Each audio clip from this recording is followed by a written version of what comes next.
책에서 이승만 대통령이 당시에 배고인 사건을 겪으면서 다 정리를 해놨습니다. 왜 그러냐면 교회가 살면요 이 체제를 지배할 수가 없습니다. 왜냐하면 청년들이 희망을 품어요. 교회에 와서 은혜 받으면 식민지 백성이 쪼그라들고 우리는 이렇게 살다 죽어야 돼 이렇게 좌절하는 게 아니라 하나님의 소망을 품고 확 일어나 버리니까 일제가 이걸 두려워합니다. 근데 이 스피릿이 나라를 세우는 원동력이었다는 거죠. 그러니까 무슨 얘기냐면 이 체제를 깨려면 교회부터 깨야 됩니다. 그러니까 혁명을 하려면 교회부터 부시지 않으면, 그러니까 이게 뭐냐면 교회가 스피릿이 떨어지면 밥이 되죠. 스피릿이 떨어져 있을 때 아예 회복이 안 되게 부셔버려야 이 체제 자기들 혁명을 완성할 수 있는 겁니다. 이게 본질입니다. 그러니까 무슨 얘기냐면 교회를 칠 때는 모든 세력이 연합합니다. 이게 무슨 얘기냐면 제가 이제 여기서 설명을 드릴 건데 레닌도 이 친구를 좋아했는데 이태리 좌파 사상가 중에 안토니오 그람시라는 친구가 있어요. 근데 이 친구가 얘기한 게 지금 기본 전략이 됩니다. 이들의. 이게 무슨 얘기냐면 얘네들은 전쟁을 하고 있다고 생각해요. 지금. 그러니까 혁명은 지금 전쟁 중인 겁니다. 이 사람들이. 그러니까 혁명을 하고 있는 투사들인데 교회는 무방비 상태죠. 아무 생각이 없습니다. 근데 이게 뭔 얘기냐면 그람시가 뭐라고 얘기했냐면 진지전, 기동전 이런 얘기를 했어요. 이게 무슨 말이냐면 러시아처럼 농업국가는 기동전으로 확 해가지고 혁명해서 볼셰비키 혁명을 성공시킬 수 있는데 서유럽을 봤더니 얘네들이 전통이 만만치가 않다. 뭐냐면 이게 기독교 전통. 그러니까 자본주의를 하는데 청교도 윤리로 사회가 통합되고 인간이 해서는 안 되는 짓과 해야 될 짓을 하나님 말씀으로 명확히 알고 이렇게 되니까 이 진지가 너무 탄탄해가지고 깰 수가 없는 겁니다. 이해가 되시죠? 그러니까 이걸 뭐라고 부르냐면 진지를 깨야 되니까 진지전이다. 이거 장기 전쟁입니다. 그러니까 진지를 구축해 놓으면 그걸 깨는데 시간이 오래 걸리지 않습니까? 장기 전쟁이에요. 그거를 진지전이라고 표현합니다. 그래서 서유럽의 종교개혁 전통으로 세워진 체제를 어떻게 효과적으로 파괴할 건가가 얘네들 전략의 핵심입니다. 근데 이제 대박이 난 게 있습니다. 그래서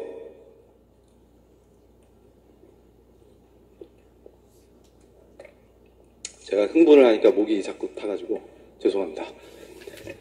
그래서 사실은 김승규 장로님께서 저를 불러가지고 이제는 회심을 했으니 같이 일을 하세요. 이래가지고 저한테 맡긴 게 얘네들의 실체가 뭐냐. 그러니까 나라에서 큰 일을 하실 때 아시죠 다. 그 어떤 문제가 있었는지.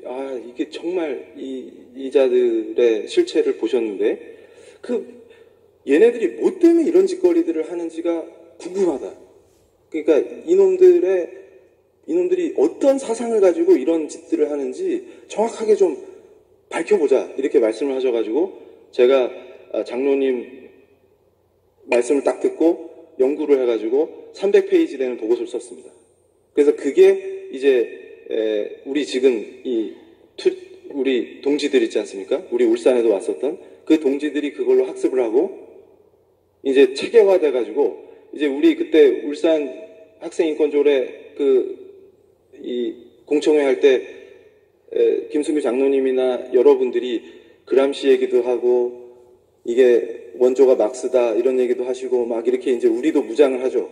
그러니까 지금 저 친구들은 아니 쟤들이 어떻게 알았지? 전에는 무방비였는데 아마 그러고 있을 겁니다. 그러니까 지금 우리 활동가들이 무장을 하니까 꼼짝을 못하죠.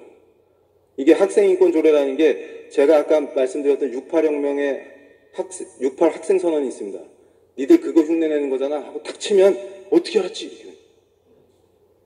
아니 어떻게 알았지? 전에는 교회에서 이걸 몰랐는데 어떻게 알았지? 그러니까 이게 무슨 얘기냐면 지금 우리가 이따가 제가 너무 사랑하는 우리 손덕재 선생님이 말씀을 해주시겠지만 반전이 일어나고 있거든요. 이게 가능한 게 우리와 함께 하시는 분이 전능하신 분이기 때문에 결코 우리를 그냥 버려두지 않습니다.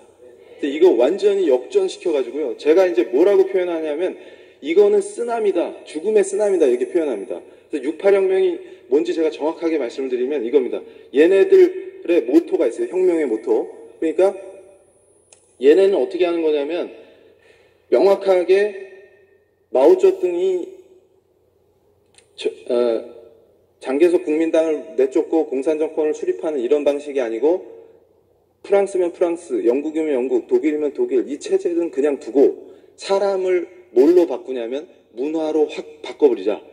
요게 문화혁명입니다. 그러니까 68혁명은 문화혁명이에요.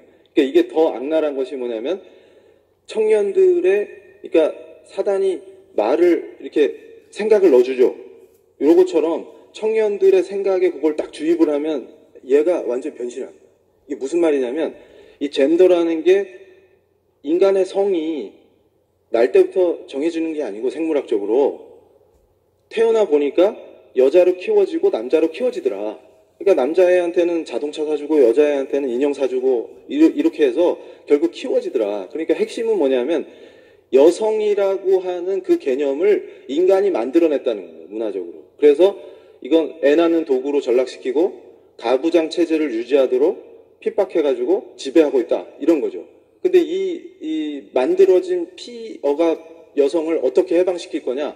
그랬더니 젠더라고 이름 붙인 그거를 그러니까 지금 굉장히 착각하고 있는 게 주디스 버틀러나 이 젠더 이론의 핵심 철학자들은 젠더조차도 해체해라 이게 핵심입니다. 그게 무슨 얘기냐면 인간의 성을 한 50 몇 가지로 열거하는 거는 구분하는 걸 의미 없게 만들겠다 그 얘기입니다.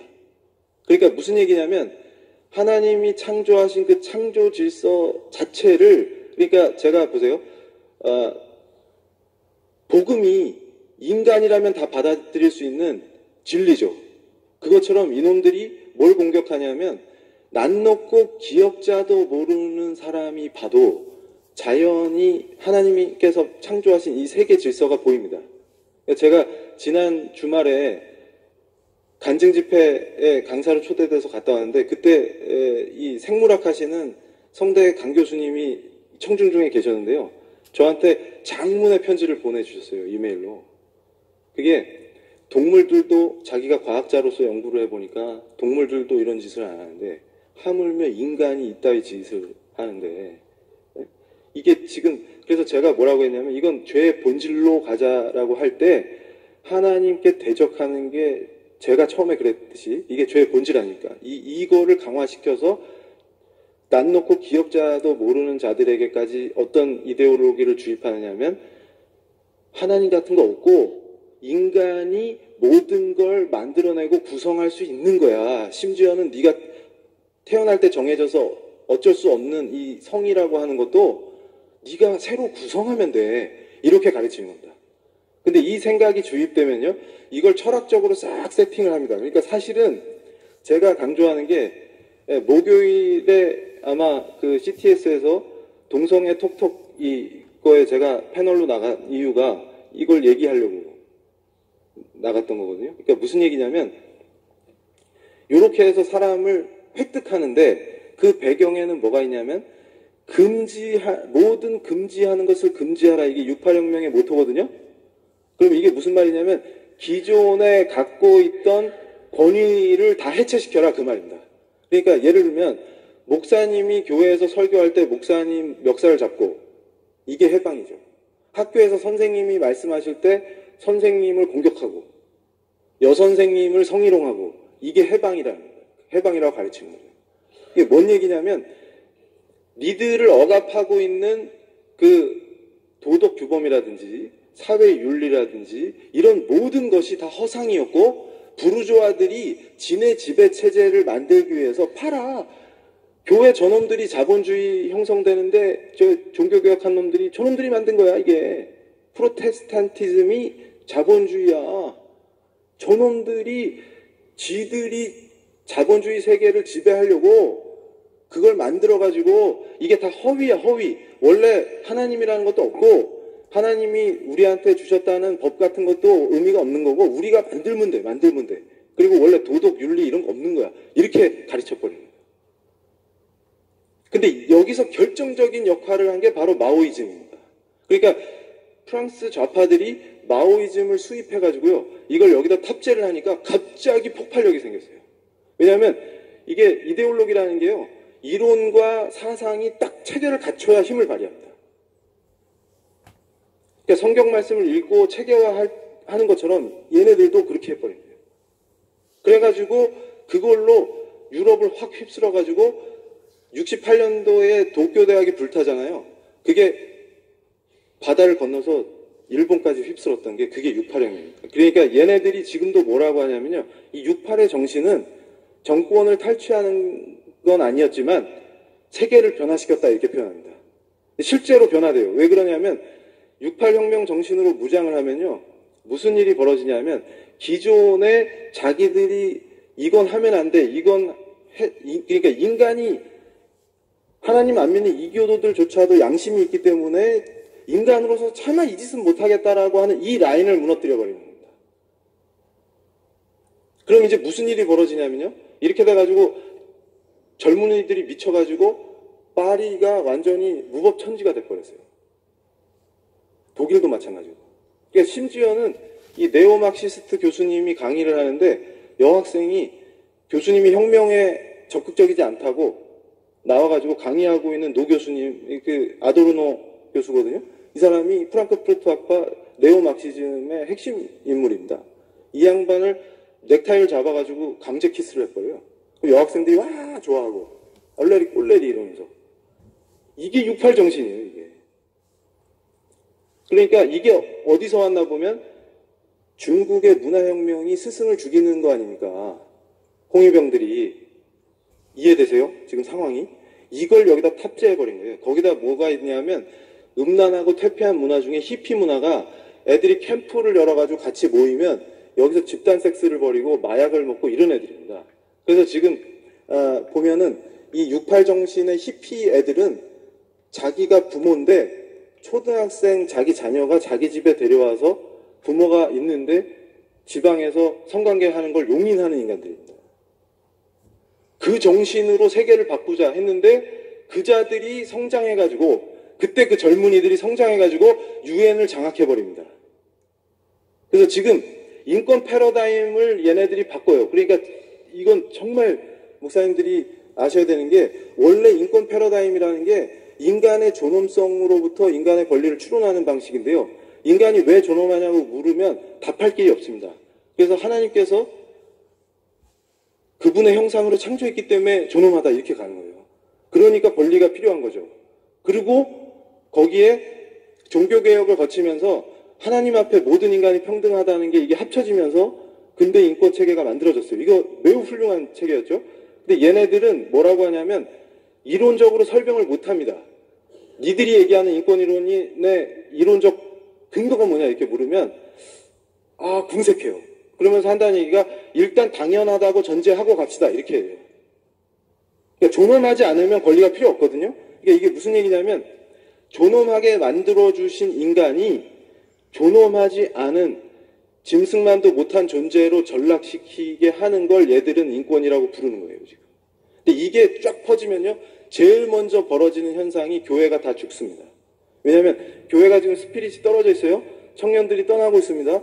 그때 이 청년들이 이걸 접하면요 얘들한테는 이게 복음이에요. 왜냐하면 성적 금기가 업된다 얘들아. 이게 복음이죠. 왜냐하면 이 육신의 죄의 지배를 받는 죄인의 속성에 딱 들어맞는 버전을 주니까 청년들이 이게 복음이네 이러면서 완전 다 미쳐버리는 겁니다. 그러면서 그거를 단지 음란한 걸로만 포장하면은 이게 지식인들한테 소통이 안 돼요. 이걸 기반으로 고도의